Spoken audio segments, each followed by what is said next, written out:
Assalamualaikum warahmatullahi wabarakatuh. Hi everyone, morning. This is the first week of Ramadan, and I pray that all of us have a very strong and powerful conditions in this pandemic, but we are still having to do the fasting in Ramadan. Yeah. So just remember to always fill this Ramadan month with something positive, yeah. Don't let this Ramadan pass without anything positive, okay? And this is the month rewards, yeah, the months of rewards where you can get many rewards from Allah, and the rewards will be doubled. Maybe sometimes it will be tripled. Who knows? Yeah. Let's just do our best and let the God do the rest. Okay. So thank you very much for the fourth group for your presentations. I do appreciate about your job. And it was lovely. And today I would like to make clarification and also some kind of explanation on this topic. It is quite confusing sometimes, yeah, because you are dealing with the methods of translation, techniques of translation, and now you've come to the procedures of translation. So here I will try my best to explain this as good as possible so that you can fairly make it different, yeah.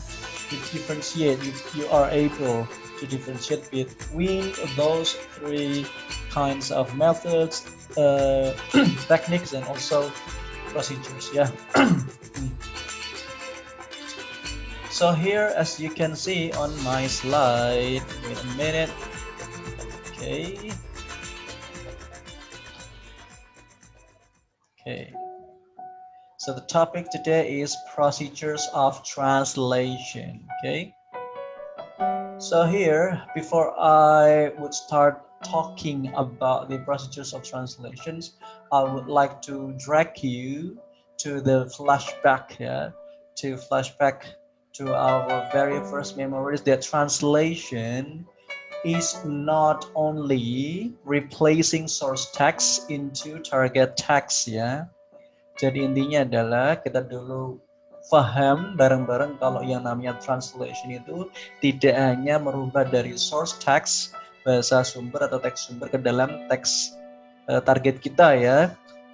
Namun it is an act of communication rather than a collection of words on sentences, ya. Jadi tidak hanya mentransfer alih bahasa dari sumber ke bahasa target, tapi juga ini adalah komunikasi. Bagaimana cara kita menyampaikan gagasan, ide dari penulis bahasa sumber, nah kita sampaikan ke bahasa target, ya. Target pembacanya adalah target bahasa lain, gitu ya. Kita harus bisa mengkomunikasikan, ya. Kita ini sebagai translator, sebagai seorang penerjemah harus bisa mengantarkan, mengkomunikasikan antara penulis bahasa sumber dan juga pembaca targetnya, gitu ya. So what you have to remember is that, yeah, so as a translator, you must take translation approaches, ya, which means you have to deal with the process, ya. Yang selama ini kita lakukan adalah proses, ya, bagaimana menerjemahkan lewat metode yang seperti ini, lewat teknik yang seperti ini, dan kali ini kita akan belajar bagaimana sih kita mengaplikasikan prosedur penerjemahan dalam proses menerjemahkan ini, ya. Kemudian kita akan lihat hasilnya, ya, the product of translation through product translation analysis. Minggu depan mungkin, ya, akan kita bahas tentang produknya. Jadi mulai ini dan ke belakang kita adalah fokus di translation approaches, di proses, ya. Minggu depan kita akan membahas tentang bagaimana kita menganalisis hasil terjemahan kita atau terjemahan orang lain, ya, baik buruknya dan juga kekurangannya atau kelebihannya di mana. Besides that, you have, yeah, to make a very good translation product, a translator must have intellectual tools. Jadi tugas orang penerjemah yang profesional atau handal, kalian harus punya intellectual tools. Apa itu? Yang Pertama adalah ya skills in both languages. Jadi harus punya kemampuan ya baik dalam bahasa sumber maupun bahasa targetnya. Ini penting sekali ya. Selain itu you have to also gain knowledge of translation topics. Jadi yang berikutnya adalah kalian harus punya pengetahuan tentang topik terjemahan yang akan kamu kerjakan. Jangan sampai kamu tidak tahu sama sekali topiknya apa ya. Makanya di sini tugas kalian adalah sebagai seorang penerjemah harus banyak membaca, terutama tentang topik yang akan kalian terjemahkan. And you have to also apply ya the personal knowledge and skills. Nah, ini tugas kalian berikutnya adalah mengaplikasikan. Kalau sudah membaca langsung praktek ya, jangan dipendem ya.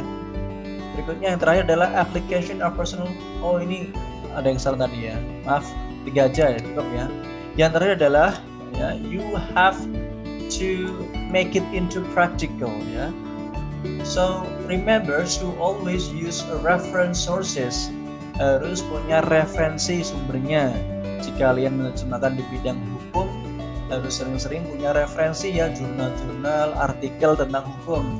Jadi nanti kita bisa dapat pengetahuan tentang term-term atau istilah apa saja yang berkaitan dengan hukum ya. Sehingga kita tidak hanya literal translation, hanya menerjemahkan katanya tanpa mengetahui naturalization-nya seperti apa ya. And recognition of direct and contextual context. Tentunya juga harus tahu konteks ketika kita menerjemahkan ya. Nah, kita tahu konteks ini tentunya harus berdasarkan pada topiknya yang dibahas apa, fieldnya apa, jadi gitu ya. So back to the topic ya.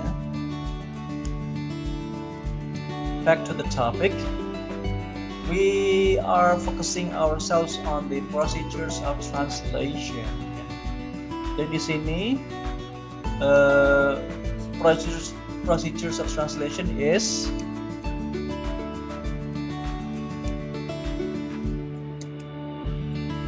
ngambek ya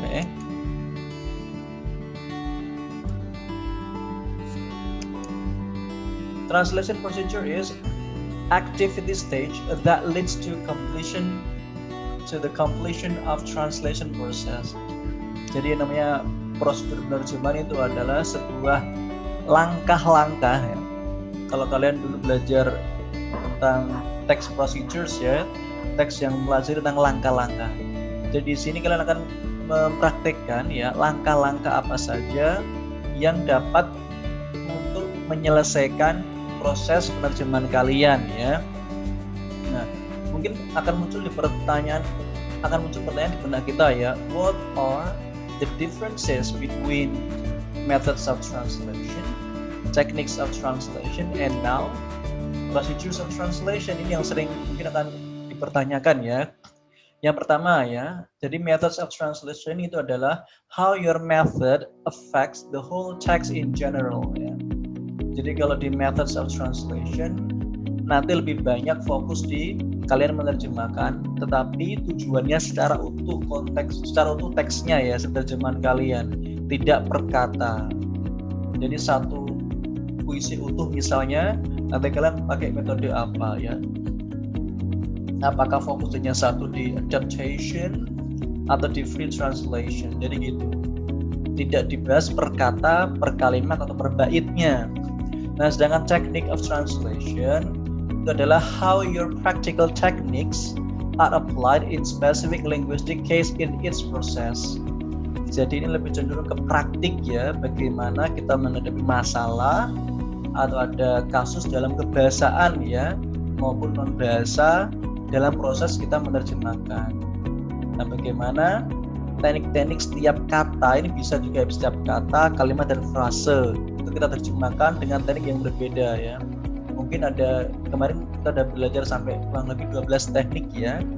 Itu kita pecah-pecah dalam satu teks ya, karena kita fokusnya per kata atau per kalimat. Nah, sedangkan procedure of translation itu hampir mirip banget dengan techniques of translation ya, hampir mirip banget ya. Namun ada perbedaan sedikit ya. How the steps in translating in more specific unit. Nah, kalau di sini itu langkah-langkah bagaimana kita mau menerjemahkan unitnya lebih spesifik banget ya. Mulai dari words-nya, phrase-nya, clause-nya, sentences-nya. Nah, ini kalau di techniques of translation, itu kemarin kita kenal dengan 12 atau lebih itu ya, saya agak lupa tekniknya yang banyak itu. Nah, kalau di procedures of translations, nanti untuk pembahasan dari bahasa Inggris atau ke bahasa Indonesia atau sebaliknya, itu kita fokus hanya di 5. Jadi secara scope, ruang lingkupnya itu lebih banyak di techniques of translation-nya, karena di tiap teks pasti permasalahannya banyak ya. Nah, kalau di procedures itu lebih sedikit ya. Bagaimana kita langkah-langkah kita untuk menerjemahkan spesifik unitnya ya. Words, phrases, clause, and sentences. Jadi lebih sedikit pembahasannya. Okay, now let's move up ya. Move up to the translation procedures ya. Jadi nanti kita akan bahas ya 5 translation procedures ya. Procedures, ya itu salah tulis ya, maaf sekali ya. Yang pertama adalah transposition, di mana kita bahas ya. Misalkan contohnya seperti ini ya. Di source text we have English education ya. Bahasa targetnya pendidikan bahasa Inggris. Nah, transposition adalah perpindahan secara bentuk atau strukturnya ya. English education. Jadi kalau dalam bahasa Indonesia education-nya dulu baru English-nya. Itu perpindahan seperti ini yang disebut dengan transposition. Next one we will have to learn modulation. Nah, modulation ini adalah contohnya seperti ini ya. Kalau kalian mendengar kata masyarakat ya, misalkan dalam bahasa sumbernya bahasa Indonesia, kita mau menerjemahkan dalam bahasa Inggris, apa yang ada di benak kalian? Mungkin ini ya, community. Oke, itu betul, tidak salah, artinya masyarakat ya. Tapi skopnya lebih kecil. Nah, kalau kita mau merujuk pada skop yang lebih besar, kita pakainya adalah society. Jadi gitu ya. Ini bagaimana sudut pandang kita dalam mempengaruhi mencari padanan kata yang tepat. The next one, adaptation atau naturalization ya. Bagaimana kita mengambil atau meminjam bahasa sumbernya, kita sesuaikan ke dalam bahasa kita ya. Computer dalam bahasa source-nya, sumbernya. Dalam bahasa target kita sering bilang komputer ya. Pakai K. Number 4 is contextual conditioning ya. For example, selamat malam. Ini padanan kata yang selalu berorientasi pada konteksnya. Dalam bahasa sumber kita tahu selamat malam ya. Mungkin bagi beberapa orang yang menerjemahkan selamat malam ini ada dua ya. Apakah kita bisa pakai good evening? Kita juga bisa pakai good night. Nah, ini tergantung konteks pada waktu pembicara mengucapkan kalimat selamat malam ini ya. Apakah pada sore hari jam 6 sore misalnya, kan udah itu sudah maghrib ya, kita bisa menggunakan good evening meskipun artinya selamat malam.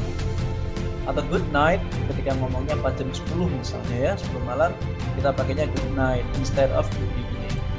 The last one is footnote equivalence ya.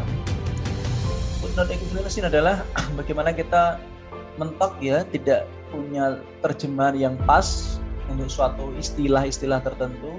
Makanya langkah terakhir kita adalah memberikan footnote, catatan kaki sebagai deskripsi term yang akan kita terjemahkan ya. Jadi kalau kita lihat iGlow, kita akan langsung menerjemahkan sejenis rumah orang Eskimo berbentuk kubah yang dibangun dari balok-balok salju padat. Okay, now let's break down into very detailed topics ya. Yang pertama kita bahas tentang transposition, di mana transposition ini adalah translating source text into target text by changing a grammatical category, units, a phrase, clause, and structures. Ini sudah pernah saya bahas juga kemarin ya di Techniques of Translation. Intinya adalah kamu merubah susunan ya, susunan dari bahasa sumber kepada bahasa targetnya. Dari apanya yang dirubah?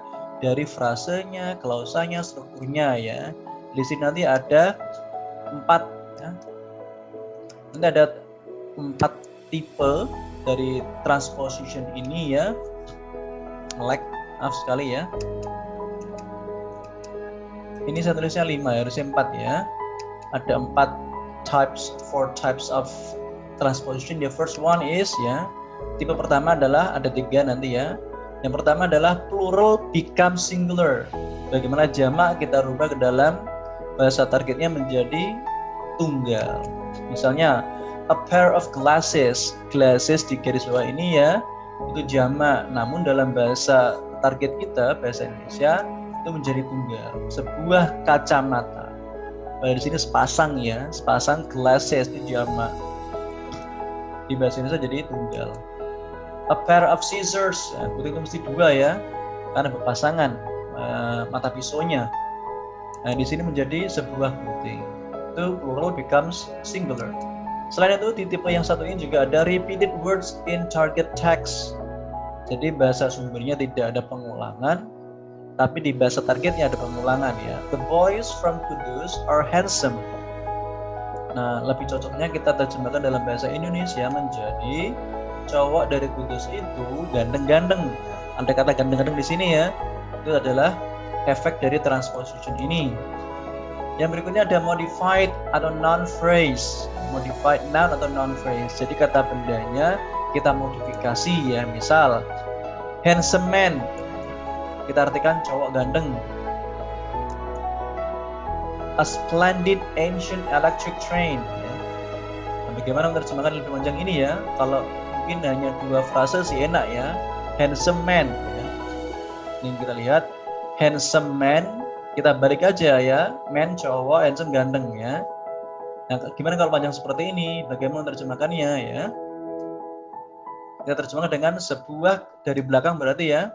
Depan dulu, nominalnya kuantitasnya berapa, terus dari belakang, terus ke kiri ya. Jadi terjemahannya adalah sebuah kereta api listrik kuno yang bagus sekali.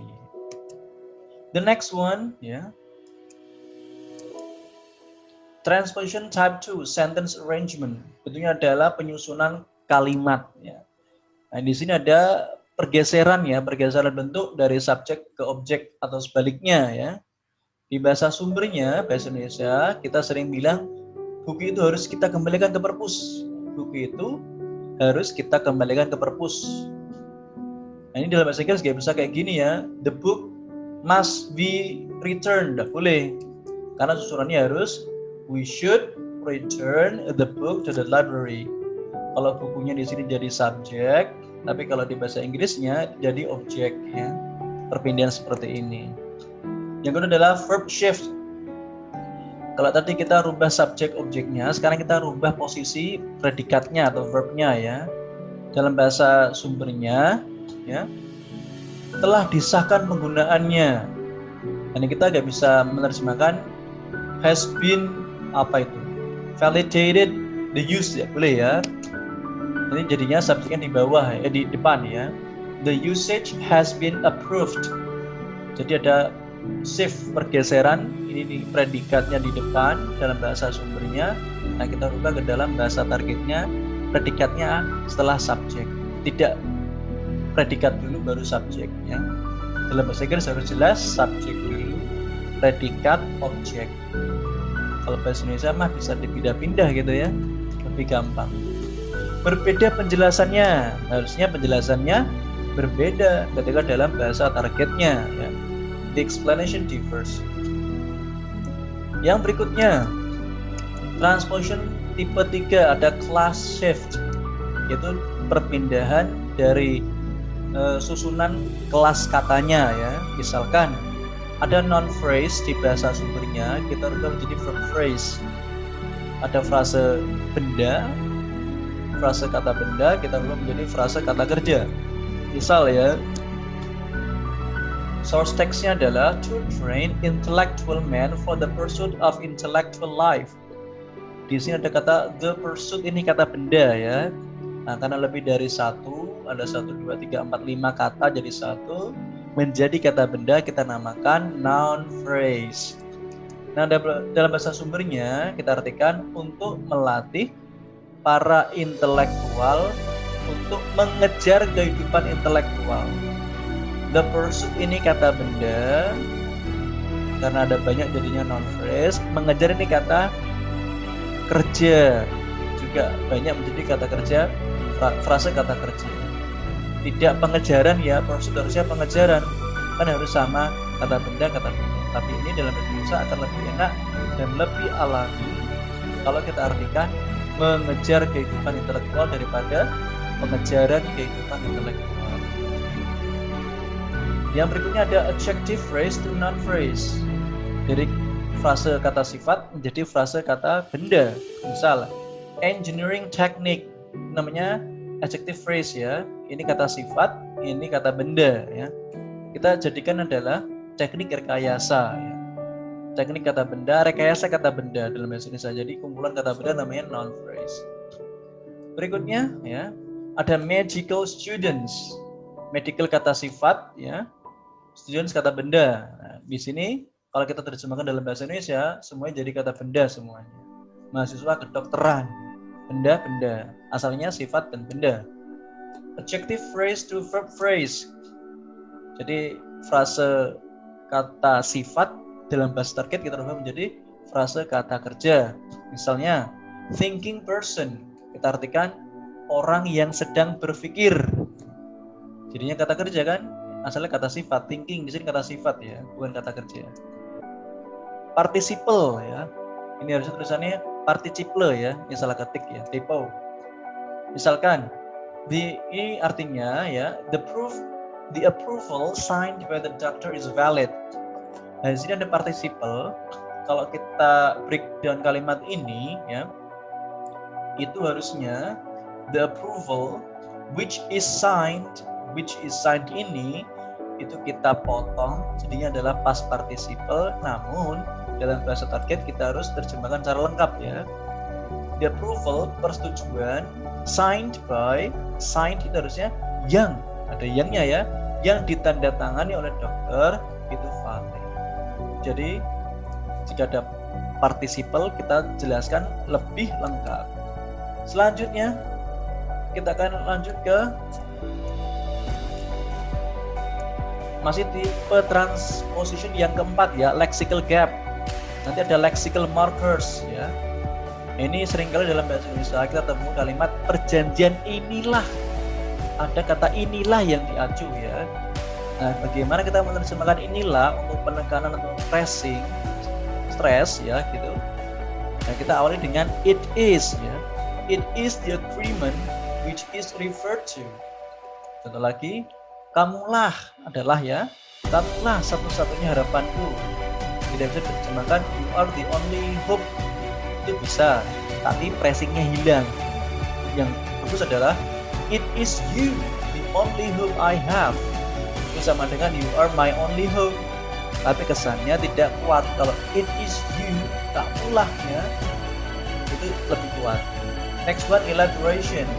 Elaboration ini adalah kalau dalam bahasa sumbernya itu satu kata, dalam bahasa target kita bisa elaborasi menjadi lebih dari 2 kata, ya, minimal 2 kata. Misal, ame itu dalam bahasa Indonesia adalah sikap ramah tamah. Jadi 3 kata kan? Interchangeability, 1 kata. Dalam bahasa target kita, keadaan yang dapat saling dipertukarkan. Jadi 4. Interchangeability, keadaan dapat saling dipertukarkan. Itu namanya elaborasi ya.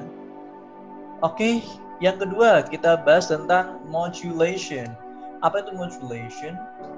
Itu adalah translating source text into target text by changing the point of view, focus or cognitive category in relation to source text. Jadi di sini bagaimana kita menerjemahkan dengan merubah sudut pandang bahasa sumber, kita sesuaikan dengan sudut pandang bahasa target kita. Kita sesuaikan dengan sudut pandang bahasa Indonesia. Kalau target kita bahasa Indonesia ya. Misal, kita bagi 2 nanti ya. Ada required modulation, modulasi wajib, dan juga ada nanti modulasi bebas atau free modulation. Oke, misalnya kan kalian di bahasa sumber ada kata ini ya, employee. Itu artinya apa? Oke, pegawai. Bagaimana dengan kata employer? Kamu artikan apa? Kalau employer pegawai, kalau employer apa ya?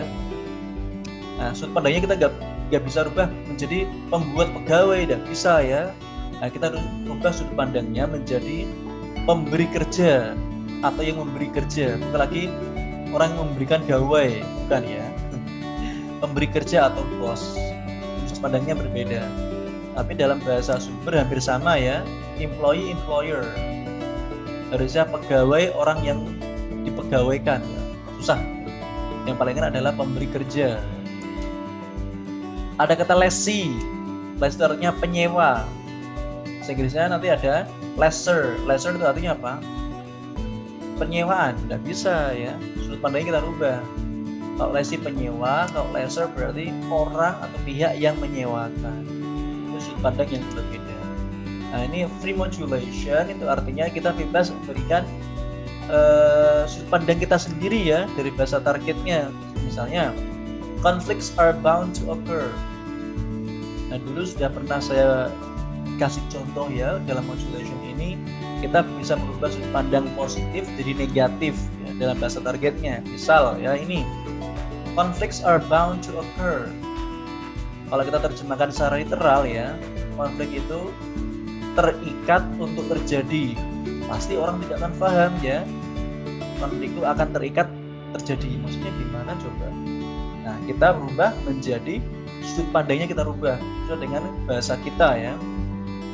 Konflik itu tidak jadi atau urung terjadi juga.